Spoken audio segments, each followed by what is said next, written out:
مساء الفل، عاملين ايه؟ حلقة جديدة ببرنامج خط الستة.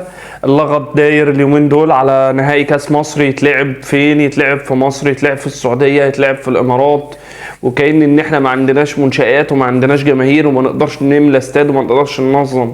يا جماعة، نهائي كاس مصر انت عندك استاد لسه معمول جديد، استاد العاصمه، والمنتخب راح عمل المعسكر بتاعه فيه. ليه ما نعملش الماتش في الاستاد ده ويكون العدد مليان، ونوصل للناس رساله ان احنا بنعمل حاجات كويسه في البلد، ان احنا عندنا منشآت نقدر نستضيف اي بطوله، ان احنا نقدر نعمل سعه جماهير كامله في الاستاد، ان احنا بنقدر ننظم، نظهر باحسن صوره وباحسن تصوير وباحسن جوده.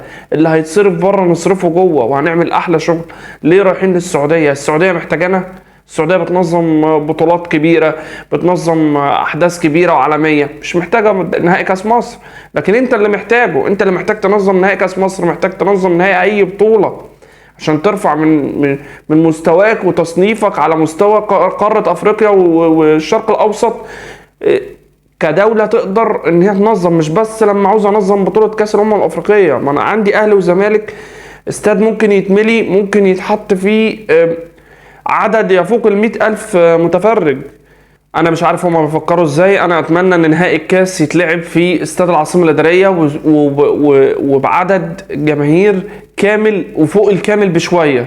ده اكتر حدث تقدر تظهر بيه وتبين بيه للناس انت عملت ايه في البلد خلال الفتره اللي فاتت.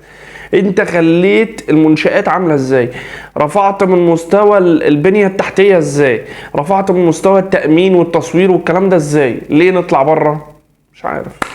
سلام.